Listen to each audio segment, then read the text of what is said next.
What's going on, guys? Pilot here, and today we're going to talk about the Golden Gear secret quest and badass rank and customization heads that you can get. So to start this off, you want to go to Claptrap's place and you want to see this in the fire. And what you want to do is you want to pick that up and the quest will begin. We'll talk about what we got to do and stuff on the way. It's a long journey. So here we go.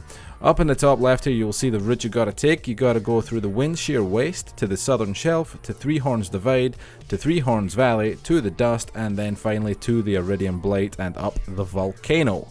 So, the point of this quest is that it's an Easter egg for Lord of the Rings. Obviously, you've got to make the big quest that Frodo made from wherever it was he was from, I have forgotten, all the way to Mordor to get the ring and the dealing with Golem and whatnot. That's what we're referencing here all the way through this. So the problem with this is you've got to do this entirely on foot, and you cannot die either, and you cannot get in, can't get a catch a raid. You can't save and quit, and you can do it in co-op, but there are certain limitations to doing it in co-op. I think you have to keep your co-op partners away from the final encounter. Other than that, it's pretty straightforward. You just got to walk all the way through, use the spawn points, not the fast travels. You just got to go through all the gates and get yourself there. It takes maybe around about 15 to 25 minutes depending on the difficulty level and your the route that you take and how efficient you are with the route. I'm running this at OP8 but on OP0 just so I can plow my way through it for demonstration purposes. You can't do this in normal mode. You have to be in at least True Vault Hunter mode, and you want to have obviously reached the Iridium Blight.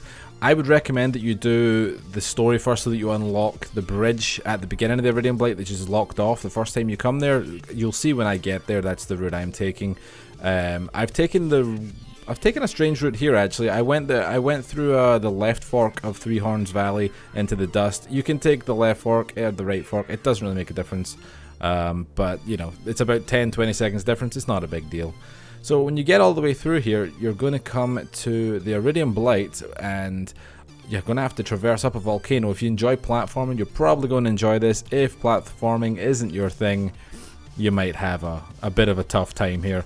But I enjoy it. I think this is one of the more positive Easter eggs that I found in gaming. I really like this one. When I say positive, I don't really mean positive because they're all kind of positive. They're all fun. I just really enjoyed this one. This one really spoke to me. I like the idea of a big long kind of hidden quest. Even though I've sped this up to like 500%. It does take it took me about 20 minutes to do this walk, which is, you know, that's quite brisk. It's not too bad. So we're coming into the Iridium Blight here, and as I said, once you spawn in here, once you come down through the tunnel, you will see the bridge on the left. That unlocks after you've done the story mission to get to it, and you can jump across this. Otherwise, you have to go all the way down the bottom to the other end, which is not ideal, you know. It's not really ideal. So make sure you've done that. Most people have by the time they get here. So this is where we're going to go back to normal speed now, and we're going to take up the Volcano route here.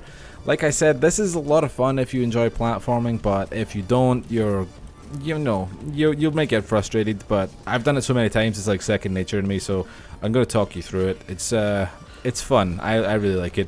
A couple of jumps and stuff and a couple of dodgings, and you just have to have careful footing and, you know, maybe have a steady thumb for your analog stick or your mouse, keyboard, whatever you're playing on. I play on console.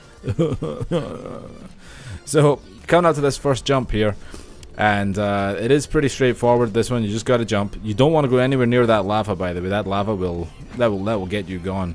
And when you come to this bit, you're going to get a little bit of a landslide here. Don't worry about it. It leaves you a big enough gap for you to walk past, but you know, it is what it is. This second jump here is the one that I used to have trouble with because there's a little lip after the ramp here. As you can see, you come down a little bit. If you don't time that right, it will eat your jump and you will fall straight into the lava, which of course sucks drastically. Nobody wants to do that. The third jump here, you can jump it from the ground if you want, but I like to come up the ramp for safety. You want to get on this pipe which comes up and down. When it's on the rise like it is there, that's when you want to go onto it and jump off quickly. Try to be cautious about the lava here. Obviously it's kind of random, but the lava, especially on this little bridge here, it can damage you. It can actually kill you if you're not careful. So you just gotta hope. But you come here and you'll see a little Geary, the little golem-esque bandit. And basically just approach him and let him do his thing. He'll come up to you and he will smack you. steal the ring off you, and then just let him do his thing. You know, if you've seen Lord of the Rings, you pretty much know what's going to happen here. But if not, then shock horror. He's got his gear and he's gone. Now watch closely. You will see the head come out there. That's a bit of a bummer that it goes in the lava, but don't worry about that. We will address that. Here come in the big rack, and they drop these 2 quest chests for you. They only drop during this quest, so you only get 1 shot at this. One of them is guaranteed to have an E-Tech in it. And there we go, a nice little plasma caster. And you get this other one here. And I was lucky enough to get a shock fastball. I love a fastball. It's my favorite grenade, man. So that was pretty cool. Not bad at all. So you got to continue on here. And this is where it gets a little bit tricky because everything's at an angle now. And the lava is pretty mean. So just be careful. Continue crossing over here. Couple of jumps. Couple of thin little ledges to go along. This is the one that I died on a lot here. This one has got some pretty rough lava. So just make sure you can get through it. Ooh.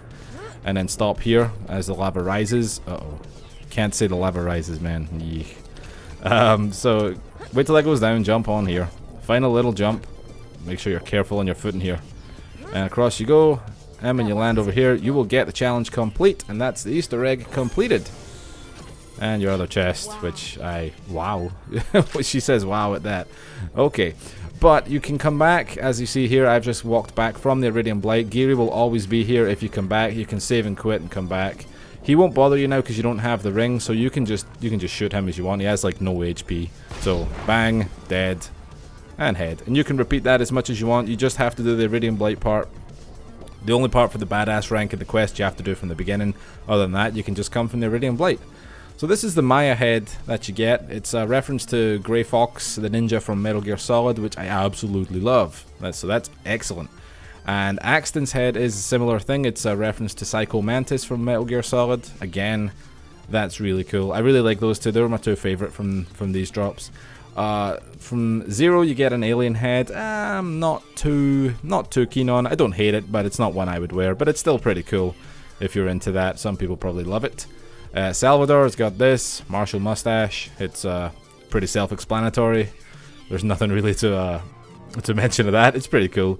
With Gage, I wasn't sure if this was going to be a reference to the Keratans from Metal Gear Solid 3, but I'm going to err on the side of caution and say that it's not. It's just a frog hat. So that's what she gets for that. And lastly, Krieg has that. So that's it, guys. I really appreciate you watching this. And do all the YouTube stuff if you can. I'd appreciate it. And I will see you next time.